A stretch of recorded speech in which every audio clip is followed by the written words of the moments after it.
12 ધોરણ સુધી છોકરા છોકરીઓ મા બાપની સાથે ઘરે રહીને સ્કૂલમાં ભણે છે. 12મા ધોરણ પછી એ લોકો શહેરમાં મોટી કોલેજોમાં ભણવા જાય છે. એક તો 12મા ધોરણ સુધી ભણ્યા હોય છે ત્યારે મા બાપે ન પ્રેમ એટલે શું વાત કરી હોય છે ને એમને પ્રેમ એટલે શું ખબર હોય છે. જાય છે શહેરમાં અને ત્યાં હોસ્ટેલમાં રહે છે, પેઇંગ ગેસ્ટમાં રહે છે અને એવા સમયે એક અજાણી વ્યક્તિ થોડો પ્રેમ બતાવે, થોડોક સમય આપે ત્યારે છોકરીને એમ લાગે છે કે આ મારા માટે બહુ સમય આપે છે.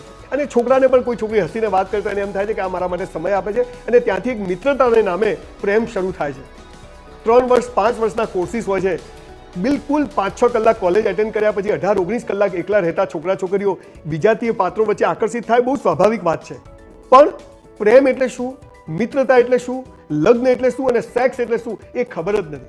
અને એવા સમયે પ્રેમ કરે ત્યાં સુધી વાંધો નથી, એકબીજાને ઓળખે, મળે, બગીચામાં જઈને બેસે, ફિલ્મો જોવે ત્યાં સુધી વાંધો નથી. પણ પછી આપણી ભારતીય સંસ્કૃતિનો જે પાયો હતો કે પહેલા નાનપણમાં સગપણો થતા, એક છોકરા માટે કાલ્પનિક પ્રેમ હોય, છોકરીને છોકરા માટે, છોકરાને છોકરી માટે કાલ્પનિક પ્રેમ હોય અને એ વ્યક્તિને મળવા માટે ઉત્સુક હોય. અહીં એવું બનતું નથી. અહીંયા જે વ્યક્તિ મળી એને સમય આપ્યો, 2 વાર 4 વાર, હવે સોશિયલ મીડિયા, દિવસમાં 100 વાર કોમ્યુનિકેશન થઈ જાય છે, નજીક આવે છે, હોટલમાં જાય છે, હાથમાં હાથ લઈને બેસે છે, ધીરે ધીરે થિયેટરમાં જાય છે અને વાત છે હોટલના રૂમ સુધી જાય છે. અને ત્યારે સૌથી મોટી ભૂલ આજની યુવા પેઢી કરે છે. આ એવું નથી કે પહેલા ઇસ્તેમાલ કરો ફિર વિશ્વાસ કરો. આખી વાત આપણે આપણા સંસ્કારો ચૂક્યા છીએ. હું 2 હાથ જોડીને દીકરા દીકરીઓ તમને કહું છું કે તમારે કોઈ દિવસ કોઈ પણ છોકરો કે છોકરી તમારી જોડે ફિઝિકલ રિલેશનની માંગણી કરે તો સમજો કે આ પાત્ર યોગ્ય નથી. લગ્ન પછી બધું કરવાનું જ છે. બહુ સીધી વાત કરું છું. 4 દીકરીઓનો બાપ છું, 2 દીકરાઓ છે. પણ જે પ્રેમના નામે ફિઝિકલ રિલેશન થાય છે એટલે પેલો છોકરો એમ સમજે છે કે આ છોકરી જો મારી જોડે ફિઝિકલ રિલેશન કર્યા હશે તો એને બીજા જોડે પણ કર્યા હશે. છોકરી પણ એમ સમજે કે આ છોકરો મારી જોડે ફિઝિકલ રિલેશનમાં આવ્યો છે તો બીજા જોડે પણ આવ્યો હશે. અને એ જે પ્રેમ હતો એ ધીરે ધીરે વિશ્વાસ જે ઊભો થયો હતો એના બદલે અવિશ્વાસ પેદા થવાની શરૂઆત થાય.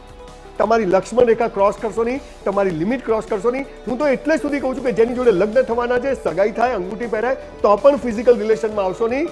જે લગ્ન પછી કરવાનું જે પહેલા કરશો તો લગ્ન પછી કોઈ મજા નહીં આવે. સીધી વાત કરું છું.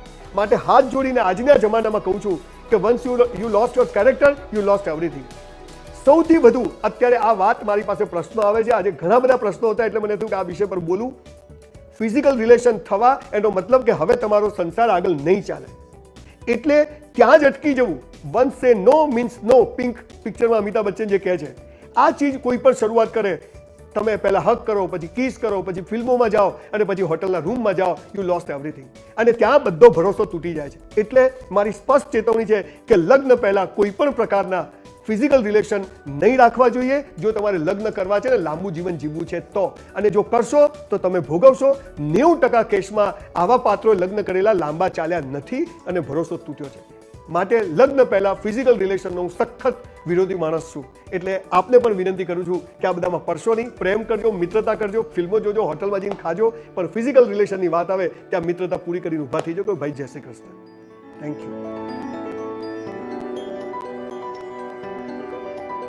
હમણાં ઘણા બધા કેસો મારી પાસે આવા પણ મેં સાંભળવામાં આવ્યા છે કે હસબન્ડ વાઈફ સરસ લગ્ન જીવતા હોય, હસબન્ડની સરસ જોબ હોય, વાઈફ ઘરે રહેતી હોય, એકાદ દીકરો દીકરી હોય અને પછી એ ભાઈને કોઈ બીજી સ્ત્રી સાથે સંબંધ થઈ જાય અને પેલી સ્ત્રી હોય એને પણ કોઈ બીજા જોડે સંબંધ થઈ જાય, મિત્ર થાય, ઓળખાણ થાય અને આ પછી બધું એટલું બધું વધી જાય કે સુસાઇડ કરવા અથવા ડિવોર્સ કરવા સિવાય ઓપ્શન રહેતો નથી.